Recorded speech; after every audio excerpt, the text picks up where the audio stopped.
اپنی تایا زاد کزن کی شادی پر میں نے اپٹن کی تھالی خود سجائی تھی۔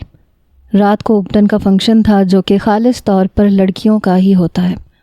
پوری تھالی سجانے کے بعد میں نے اپنی بڑی بہن انیکا سے کہا کہ دیکھو یہ تھال کوئی بھی خراب نہ کرے، بس میں تھوڑی دیر میں پیلا جوڑا پہن کے آتی ہوں، تیار ہو کے آتی ہوں۔ وہ کہنے لگی المیرا دیکھو جلدی آنا، ابھی آدھے گھنٹے میں رسم شروع ہو جائے گی۔ میں نے کہا تمہیں کس چیز کی جلدی ہے؟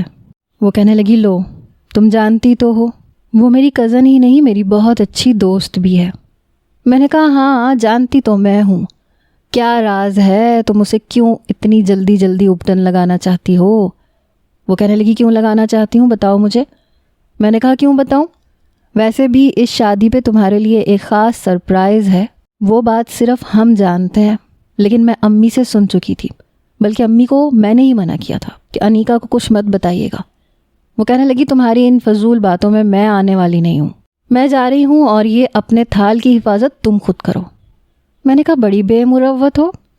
یہ کہہ کے میں جلدی سے اپنے کمرے میں گئی، پیلا جوڑا پہنا، پیلے رنگ کی چوڑیاں پہنی، بالوں میں کلیوں کے گجرے لگائے، آنکھوں میں موٹا موٹا کاجل، لائٹ پنک کلر کی لپسٹک، بس یہ تھا میرا میک اپ۔ ہم سب کزنوں نے ایسے ہی کپڑے پہنے تھے پیلے رنگ کے۔ افشیں کا رشتہ اس کی خالہ کے گھر پہ ہوا تھا۔ جیسے ہی میں نے اپٹن کا تھال پکڑا، جہاں ترتیب سے ہر چیز رکھی ہوئی تھی، ایک طرف سرسوں کا تیل، ایک طرف اپٹن، بہت سی چاکلیٹس جو ہم سب نے مل کے کھانی تھی، خوب ہلا گلا کرنا تھا۔ البتہ لڑکوں کو آج تایا جی کے پورشن میں آنے کی اجازت نہیں تھی، کیونکہ ہم نے ڈانس کا بھی پروگرام بنا رکھا تھا۔ جیسی تھال کو ایک ہاتھ سے سنبھالے میں نے کمرے کا دروازہ کھولا، سامنے زیان کھڑا تھا۔ کہنے لگا یہ تم کیا گیندے کا پھول بنی ہوئی ہو؟ میں نے کہا تمہیں کیا تکلیف ہے، ہٹو پیچھے۔ کہنے لگا ایسے کیسے پیچھے ہٹوں، آج تو ویسے بھی اپٹن ہے، میں تو سوچ رہا ہوں تم جیسی کالی کلوٹی بھی تھوڑا سا اپٹن لگا لے، شاید رنگ پہ کچھ خاص فرق پڑ جائے۔ اس نے میری ہلکی گندمی رنگت پہ چوٹ کی تھی۔ میں نے کہا جوتا اتار کے ماروں گی تمہیں، سمجھے نا، ہٹو پیچھے۔ لیکن وہ ایک نمبر کا کمینہ تھا۔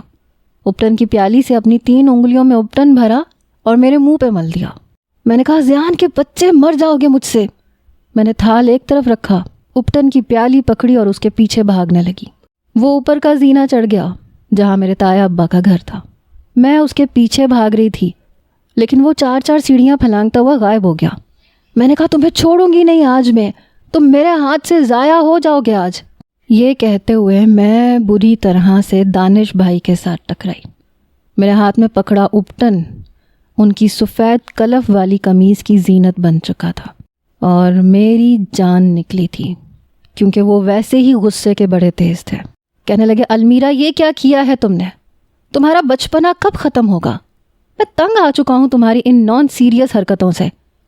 میں نے کہا سوری دانش بھائی، میں صاف کر دیتی ہوں۔ اس سے پہلے کہ میں اپنے دوپٹے سے ان کی قمیض پہ گرا اپٹن صاف کرتی، انہوں نے میری کلائی پکڑ لی۔ کہنے لگے تم بس کام بگاڑنا جانتی ہو، آج تک تم نے کبھی کسی کام کو سدھارا ہے؟ دفع ہو جاؤ یہاں سے، ورنہ میں کیا کر بیٹھوں گا۔ بیچارے کو دوبارہ اوپر اپنے کمرے میں جانا پڑا۔ مجھے پتا تھا مجھے گالیاں دیتے ہوئے اوپر گئے ہوں گے۔ بہرحال میں نے گری ہوئی پیالی اٹھائی، اوپر دیکھا تو زیان منہ چڑھا رہا تھا۔ میں نے کہا کمینے، تمہیں چھوڑوں گی نہیں میں۔ کہنے لگا بہت مزہ آیا، دانش بھائی سے تمہاری اچھی والی ہو گئی نا۔ وہ مجھے چڑھاتے ہوئے بھاگا۔ میں نے کہا چھوڑوں گی تو میں بھی نہیں۔ سیڑھیوں پہ گرا ہوا سارا اپٹن میں نے پیالی میں ڈالا اور پیالی اپنے پیچھے چھپا کے اوپر کی سیڑھیاں چڑھ گئی۔ مجھے دیکھتے ہی زیان کو پتا تھا کہ میں اپنا بدلہ لیے بغیر چین سے نہیں بیٹھوں گی، اس لیے انیکا جو تائی اماں کے کچن سے چائے کی ٹرے اٹھائے باہر آ رہی تھی، زیان اس کے پیچھے جا کے چھپ گیا۔ دونوں بازوؤں سے اسے پکڑ کے اپنا چہرہ چھپا لیا۔ وہ کہنے لگی زیان کیا کر رہے ہو، چائے گر جائے گی۔ کہنے لگا اس خون خوار بلی سے مجھے بچا لو پلیز انیکا۔ وہ کہنے لگی میرے ہاتھ سے چائے گر جائے گی۔ میں نے کہا تم پیچھے ہٹو، میں اس کمینے کو چھوڑوں گی نہیں، اس کی وجہ سے مجھے دانش بھائی سے بہت ڈانٹ پڑی ہے، اور میرا منہ دیکھو اس نے کیسے بگاڑ کے رکھ دیا ہے۔ میں اسے چھوڑوں گی نہیں، انیکا تم پیچھے ہٹ جاؤ۔ وہ کہنے لگی یہ مجھے چھوڑے گا تو میں پیچھے ہٹوں گی نا۔ زیان اس کے پیچھے کھڑا تھا۔ کہنے لگا دیکھو بہن کا ساتھ مت دینا، میں تمہیں صاف صاف کہہ رہا ہوں۔ بہرحال وہ المیرا ہی کیا جو اپنا بدلہ نہ لے۔ میں ایک دم پیچھے آ کے اس کے پورے منہ پہ اپٹن مل چکی تھی. وہ انیکا کو بھی چھوڑ چکا تھا. میں نے کہا آج کے بعد سوچ سمجھ کے مجھ سے پنگا لینا. کہنے لگا چھوڑوں گا تو میں بھی نہیں تمہیں، اور تم اچھے طریقے سے جانتی ہو میں نے اپٹن تمہارے منہ پہ کیوں ملا تھا. تم نے جو میری نئی شرٹ کے ساتھ کیا تھا نا، جان بوجھ کے تم نے اسے جلایا تھا، یہ اس کا بدلہ تھا. اب دیکھو اس کا بدلہ میں تم سے کیسے لیتا ہوں. میں نے کہا سوچ ہے تمہاری، میں بھی پیچھے نہیں ہٹوں گی. شکر کرو تمہاری شرٹ پہ استری لگائی تھی، تمہارے منہ پہ نہیں لگائی تھی. اور تم بھی جانتے ہو میں نے استری کیوں لگائی تھی، کیونکہ تم مجھے کالج کے بیچ راستے میں چھوڑ کے دفع ہو گئے تھے. وہ کہنے لگا اور وہ جو تم نے ابا سے میری شکایت لگائی تھی وہ بھول گئی تم؟ ہم لوگوں کے حساب کتاب بہت پرانے تھے. ہمارا یہ بڑا سا گھر 3 پورشن پر مشتمل تھا. سب سے نیچے ہمارے سب سے چھوٹے چچا دادی کے ساتھ رہتے تھے. بیچ والے پورشن میں ہم تھے اور اوپر والے پورشن میں تایا ابا. ان کے 2 بچے تھے، ایک افشین اور دوسرے دانش بھائی، جو افشین سے بھی بڑے تھے. افشین اور انیکا کی تقریباً ایک ہی عمر تھی. ہم 2 بہنیں تھیں. ایک چھوٹا بھائی تھا جو مجھ سے بھی 8 سال چھوٹا تھا، اسکول میں پڑھتا تھا. البتہ مجھ میں اور انیکا میں 3 سال کا فرق تھا. اور چھوٹے چچا کے 2 بیٹے اور ایک بیٹی تھی. بیٹی اسکول جاتی تھی اور بڑا بیٹا یہ تھا زیان، جو مجھ سے 2 سال بڑا تھا، انیکا سے 1 سال چھوٹا تھا. انوکھی بات یہ تھی کہ ہمارے چچا تایا اور ہمارے والد میں بہت اتفاق تھا. البتہ چچی اماں اور تائی اماں کی کبھی کبھی نوک جھونک ہو جایا کرتی تھی، لیکن ہم سب کزنز آپس میں جتنا لڑتے تھے ہلا گلا بھی اتنا ہی کرتے تھے. بہرحال تایا ابا نے ابھی چند روز پہلے ابا سے بات کی کہ انہیں انیکا دانش بھائی کے لیے بہت پسند ہے اور افشی کی مہندی پر ہی منگنی کا اعلان بھی ہونا تھا.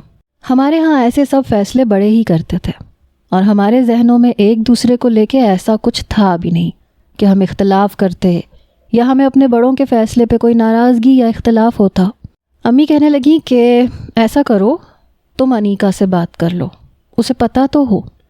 میں نے کہا اسے کیا اعتراض ہونا ہے، وہ تو ویسے ہی اللہ میاں کی گائے ہے. آپ کو پتہ ہے نا ہر چیز پہ کمپرومائز کرنا جانتی ہے. بس ویسے تو دانش بھائی دیکھنے میں اچھے خاصے ہیں، لیکن امی سڑیل مزاج سے ہیں، مطلب سنجیدہ سے ہیں. میں نے آج تک کبھی انہیں مسکراتے ہوئے نہیں دیکھا. یہ نہیں کہ شادی کے بعد میری بہن بھی مسکرانا بھول جائے. میں سیب کھاتے ہوئے وہیں کچن کی شیلف پہ بیٹھی امی سے باتیں کر رہی تھی. امی کہنے لگی تمہاری طرح چپڑ نہیں بولتا نا تو تمہیں وہ بندہ ویسے بھی سڑیل مزاج ہی لگتا ہے. ارے اچھا خاصا ہنسمکھ تو ہے، جہاں بات کرنی ہوتی ہے کرتا ہے، تمیز سے بات کرتا ہے. مجھے تو وہ اپنی بچی کے لیے بالکل ٹھیک لگتا ہے، دونوں بہت خوش رہیں گے. میں نے کندھے اچکائے. میں نے امی کو کہا کہ بس انیکا کو سرپرائز دیں گے، ویسے بھی وہ دانش بھائی کی بہت تعریفیں کرتی ہے. مجھے تو لگتا ہے آگ دونوں طرف برابر لگی ہوئی ہے. میری بات سن کے میری ماں نے میرے بازو پہ تھپڑ مارا تھا. کہنے لگی بہت بدتمیز ہو. میں ہنسنے لگی. اس لیے ہم نے انیکا کو کچھ نہیں بتایا تھا.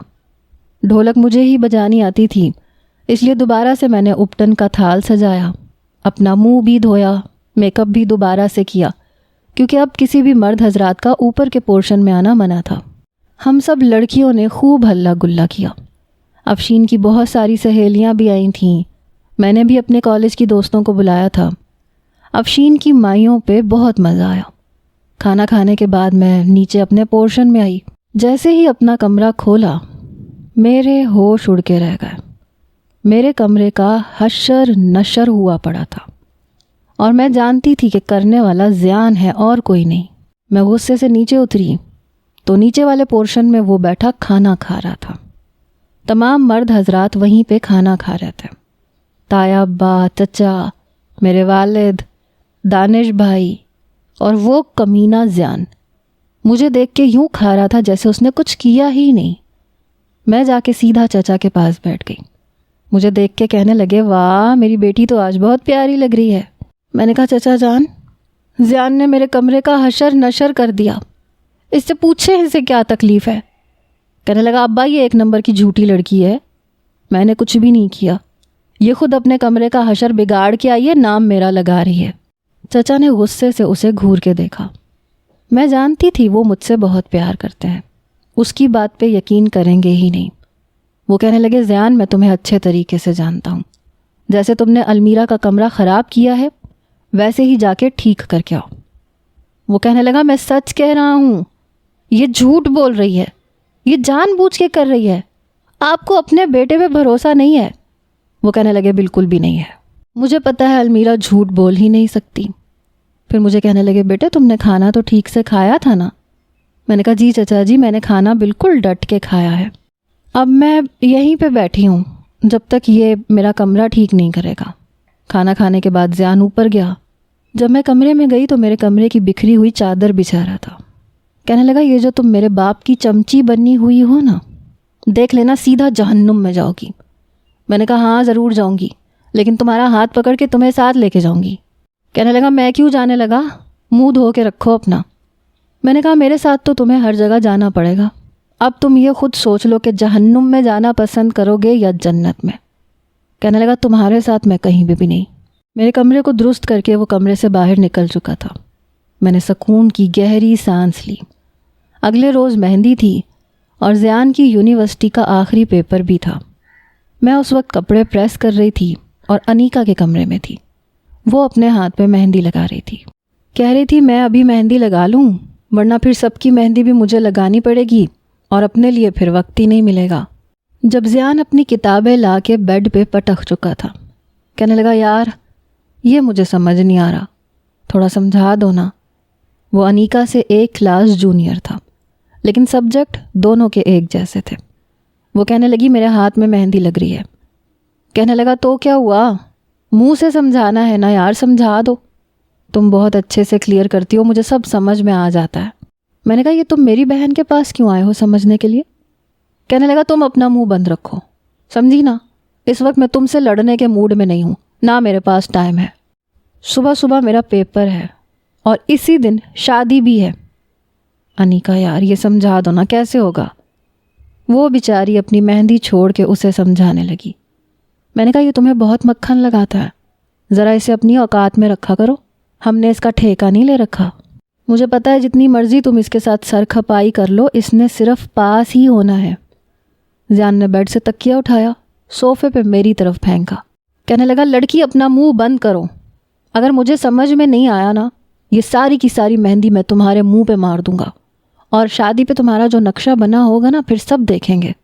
میں نے کہا بھاڑ میں جاؤ تم میری طرف سے۔ یہ کہہ کے میں کمرے سے باہر جانے لگی۔ کہنے لگا 2 کپ چائے بھیجو ہمارے لیے۔ میں نے کہا زہر ملا کے نہ دے دوں تمہیں؟ کہنے لگا تمہاری مرضی ہے، ویسے زہر کی کیا ضرورت ہے، گرم گرم چائے میں اپنی انگلی پھیر کے دے دینا، چائے ویسی ہی زہریلی ہو جائے گی۔ میں نے زور سے کمرے کا دروازہ بند کیا تھا۔ بہرحال چائے تو مجھے بنانی ہی تھی کیونکہ مجھے جو پینی تھی، اور انیکا بھی اس وقت چائے پیتی تھی۔ جب تک میں چائے بنا کے آئی تب تک وہ سوال سمجھ چکا تھا۔ کہنے لگا یو آر گریٹ کزن۔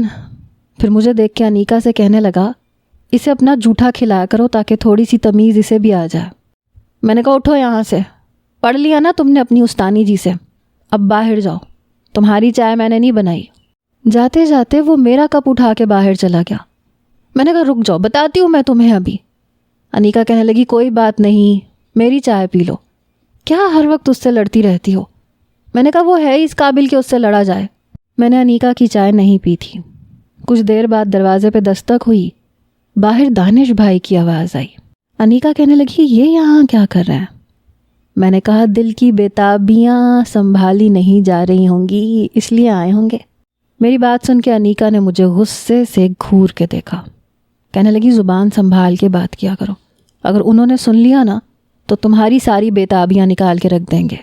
پھر کہنے لگی جی دانش بھائی دروازہ کھلا ہے۔ ویسے بھی وہ ہم سب سے بڑے تھے اس لیے سب لوگ انہیں دانش بھائی ہی کہتے تھے۔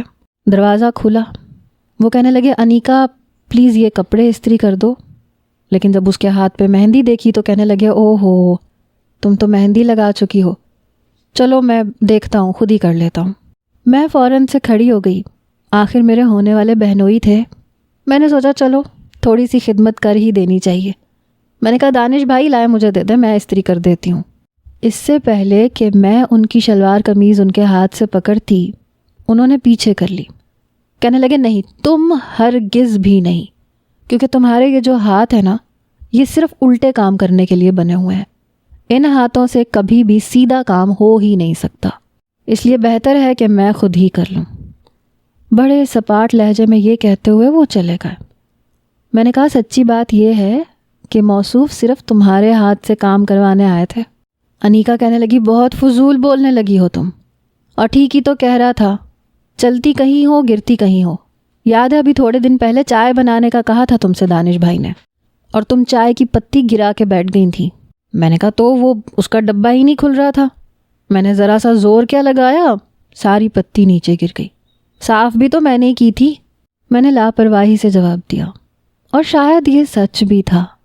پتہ نہیں کیوں میں جان بوجھ کے ایسا نہیں کرتی تھی، لیکن سچ مچ ایسا ہو جاتا تھا. مجھ سے کام بہت غلط ہوتے تھے. چلتے چلتے کہیں بھی ہاتھ لگ جاتا تھا اور کوئی نہ کوئی چیز دھڑام سے گر جاتی تھی. میری امی کہتی تھی کر دیا ستیہ ناس اس لڑکی نے، پتہ نہیں یہ چلتی کہاں ہے، اپنے ہاتھ کہاں چلاتی رہتی ہے، گھر کی کوئی چیز اس نے نہیں بخشی، سب کچھ گراتی رہتی ہے. لیکن مجھے زیادہ پرواہ بھی نہیں ہوتی تھی. اب گر گئی تو گر گئی نا، میں کیا کر سکتی ہوں. مہندی کی شام کو تائی اماں نے انیکا کو ایک خوبصورت میگزی دی. وہ دیکھ کے حیران ہوئی. وہ کہنے لگی بیٹا یہ آج پہن لینا. کہنے لگی کیوں تائی اماں، میں تو کپڑے سلوا چکی ہوں. تو وہ کہنے لگی جو کہہ رہی ہوں وہ کرو، یہ پہن لینا. یہ کہہ کے وہ چلی گئی. انہیں لگا کہ شاید انیکا کو سب کچھ پتہ ہے، لیکن وہ بہت زیادہ حیران تھی. میں نے کہا پہنو اس میکسی کو، اتنی خوبصورت تو ہے اور کلر کتنا پیارا ہے، قسم سے میرا تو دل چاہ رہا ہے میں یہ پہن لوں. کہنے لگی تو تم پہن لو. میں نے کہا نہیں بھائی، آئی تمہارے لیے ہے. کہنے لگی لیکن تائی اماں کو سوجھا کیوں دیا انہوں نے؟ میں نے اتنی پسند سے اپنے لیے گرین کلر کا لہنگا خریدا تھا اور سب نے وہی پہننا تھا. میں نے کہا وہ اتنے پیار سے دے کے گئی ہیں تو پہن لو نا، کیا تکلیف ہے تمہیں. اس نے وہ میکسی پہن لی. اسے تیار بھی میں نے ہی کیا تھا کیونکہ اسے زیادہ میک اپ کرنا نہیں آتا تھا، البتہ مجھے آتا تھا. میں نے اسے بہت خوبصورت تیار کیا تھا. بہرحال مہندی کا فنکشن جیسے ہی ختم ہوا، تایا ابا نے انیکا کا ہاتھ پکڑا اور اسٹیج پر لے جا کر اسے دانش بھائی کے برابر میں بٹھا دیا. وہ بری طرح سے گھبرائی اور ہم سب لوگ کہنے لگے سرپرائز. اس بار میں نے دانش بھائی کو بھی مسکراتے ہوئے دیکھا. میں نے کہا واہ بھائی دانش بھائی، آج تو آپ کے بڑے دانت نکل رہے ہیں. میری یہ بات سن کے انہوں نے مجھے گھور کے دیکھا، لیکن آج ان کے چہرے کی مسکراہٹ بتا رہی تھی کہ وہ کتنے خوش ہیں. البتہ انیکا کچھ گھبرائی سی تھی. شاید اسے سب کچھ پتہ نہیں تھا، اس لیے تایا ابا نے کہا آج سے یہ ہماری بچی ہوئی. چلو بھائی زلیخا، انگوٹھی نکالو دانش کو دو تاکہ وہ انیکا کو پہنائے. میری تائی اماں نے انگوٹھی نکال کے دانش بھائی کو پکڑا دی. ہم سب لوگ ہوٹنگ بھی کر رہے تھے، ہنس بھی رہے تھے جب انگوٹھی انیکا کے ہاتھ میں پہنائی گئی.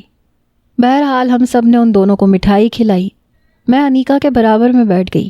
میں نے کہا کیسا لگا تمہیں سرپرائز؟ کہنے لگی تمہیں پتہ تھا کیا؟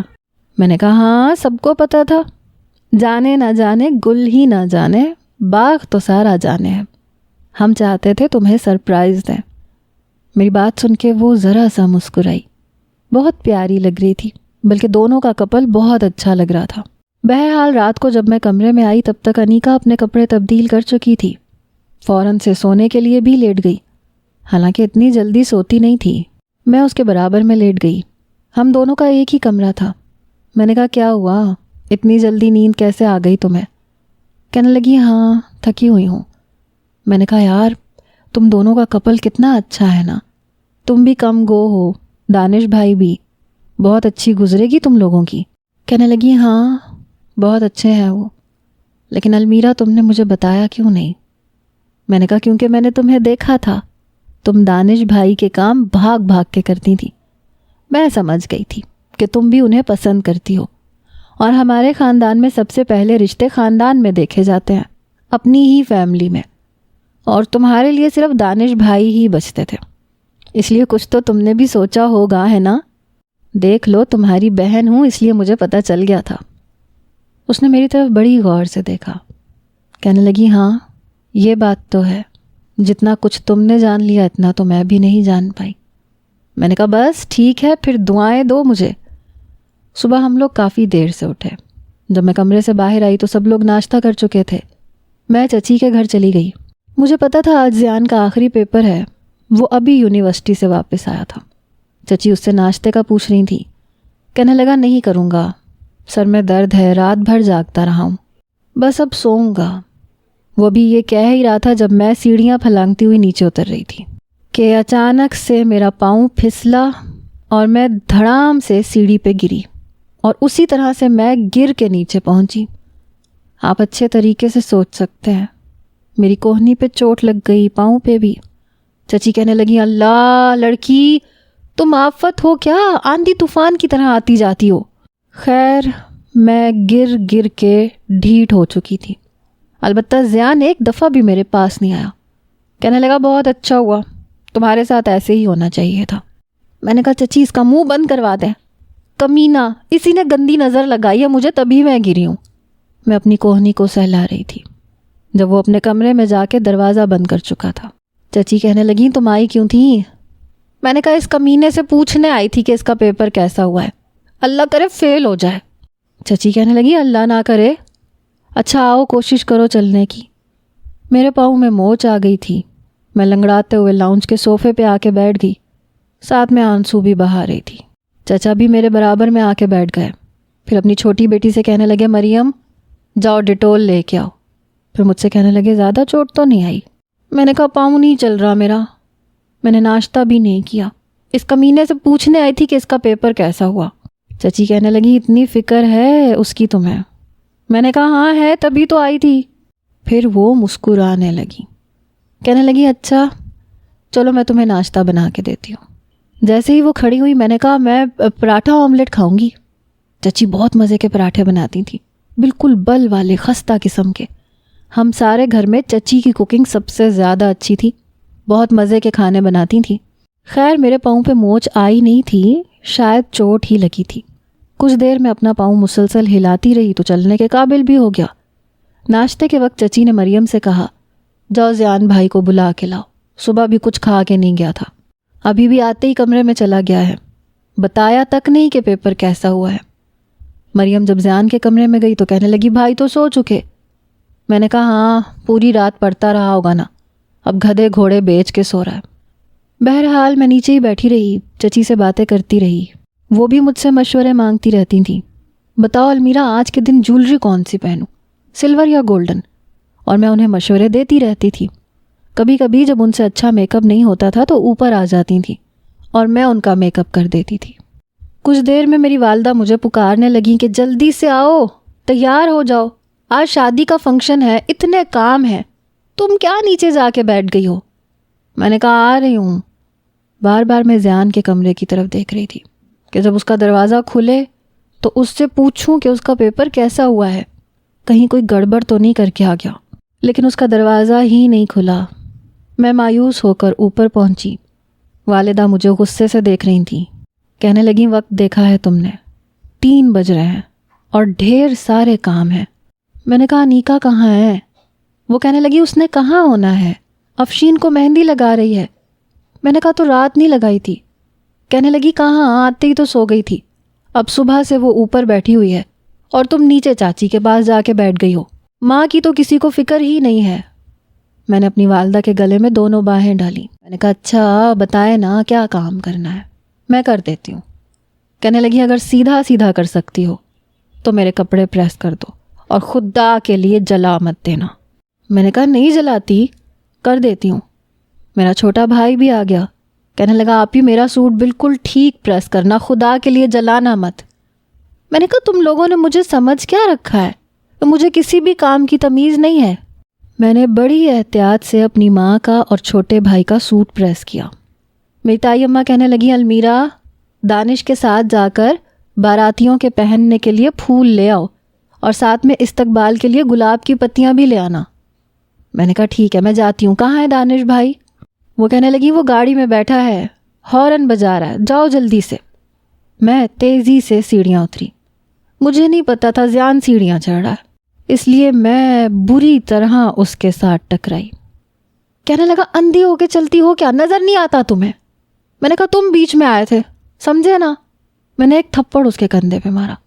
میں نے کہا یہ منہ کیوں سجا کے رکھا ہے تم نے؟ کیا پیپر غلط کر کے آئے ہو؟ کہنے لگا ہاں، سارا پیپر خالی چھوڑ کے آیا ہوں، اور کچھ سننا ہے؟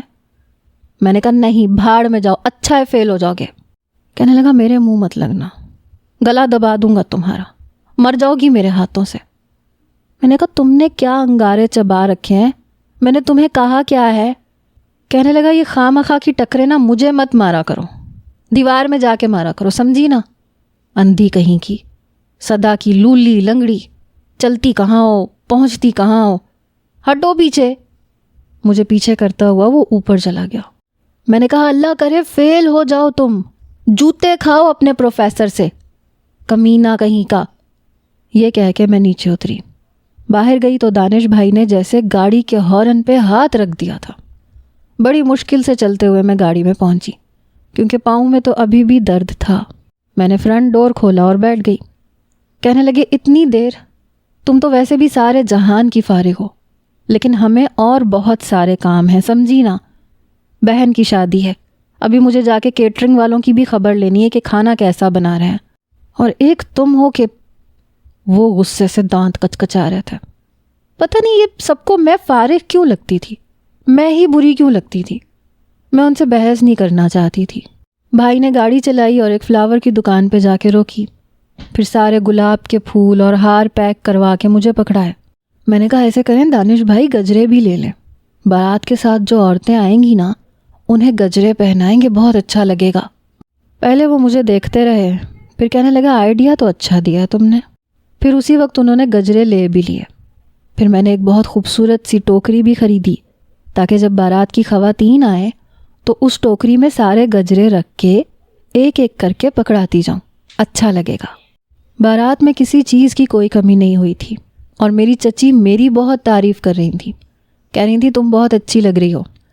رخصتی پہ ہم سب کی آنکھوں میں آنسو تھے، افشین بھی روئے جا رہی تھی، اس کے ساتھ کھڑا اس کا خالہ زاد کزن ہنس رہا تھا۔ کہنے لگا بس بھی کر دو، 20,000 تو پارلر والی نے لے لیا تھا، کیوں اس کی محنت کا ستیہ ناش کر رہی ہو؟ ابھی تو میں نے تمہیں جی بھر کے دیکھا بھی نہیں ہے۔ اس کی باتوں پہ ہم سب آنکھوں میں آنسو لیے ہنسنے پہ مجبور ہو گئے، یہاں تک کہ افشین بھی مسکرانے لگی۔ بہرحال وہ اپنے گھر جا چکی تھی۔ دانش نے زیان سے کہا کہ زیان تم ابھی یہیں رکو، میں امی اور باقی سب گھر والوں کو چھوڑ کے آتا ہوں۔ وہ کہنے لگا ٹھیک ہے۔ دانش بھائی کہنے لگے یہ پیسے رکھو اور پھر سب کچھ نمٹا کے پھر تم آ جانا۔ اس نے پیسے دانش بھائی سے پکڑ لیے۔ جب میں گاڑی میں بیٹھنے لگی تو جگہ ہی نہیں تھی۔ دانش بھائی کہنے لگے ایسے کرو تم زیان کے ساتھ واپس آ جانا۔ میں نے کہا وہ تو گھنٹہ لگا دے گا، ابھی اسے تو اتنے سارے کام ہیں۔ کہنے لگے کوئی بات نہیں، گاڑی میں جگہ بھی تو نہیں ہے نا۔ میں وہیں رک گئی۔ مجھے واپس ہال میں آتا دیکھ کے کہنے لگا تم یہاں کیا کر رہی ہو، گئی کیوں نہیں؟ میں نے کہا گاڑی میں جگہ نہیں تھی۔ یعنی اب تم میرے ساتھ جاؤ گی؟ میں نے کہا مجھے ایک بات تو بتاؤ، میں تمہیں تکلیف کیا دیتی ہوں؟ کہنے لگا بہت تکلیف دیتی ہو، ہر وقت لڑتی رہتی ہو۔ پھر وہاں پہ موجود ویٹرز آ گئے، کہنے لگے صاحب جی ہمیں بھی کوئی تھوڑی ٹپ شپ دے دیں۔ زیان نے انہیں پیسے دیے، ہال کے باقی کے ڈیوز کلیئر کیے۔ کہنے لگا چلو۔ میں اس کے ساتھ فرنٹ سیٹ پہ بیٹھ گئی۔ میں نے کہا زیان پلیز آئس کریم کھلا دو۔ کہنے لگا میں تمہیں صرف ایک ہی چیز کھلانے کی خواہش رکھتا ہوں۔ میں نے کہا ہاں مجھے پتہ ہے، زہر۔ کہنے لگا شاباش، بڑی سمجھدار ہو، اس لیے دوسری کسی چیز کی فرمائش تو مجھ سے نہ ہی کرو تو بہتر ہے۔ میں نے کہا اچھا یہ بتاؤ پیپر کیسا ہوا تھا؟ کہنے لگا اچھا ہو گیا تھا۔ میں نے کہا پھر فیکٹری کب جانا شروع کرو گے؟ کہنے لگا ابھی تو سوچ رہا ہوں دوستوں کے ساتھ اسلام آباد اور مری کے ٹرپ پہ چلا جاؤں، پھر واپس آ کے جوائن کروں گا۔ میں نے کہا پھر تو چچا جی کو تمہاری شادی کی بھی فکر لگ جائے گی۔ کہنے لگا میرا تو ایسا کوئی ارادہ نہیں ہے۔ میں نے کہا اچھا ایک بات پوچھوں تم سے، سچ سچ بتاؤ گے؟ کہنے لگا پھوٹو منہ سے، کیا پوچھنا ہے؟ میں نے کہا میں تمہیں کیسی لگتی ہوں؟ میری بات سن کے گاڑی کو ایک زوردار بریک لگی تھی۔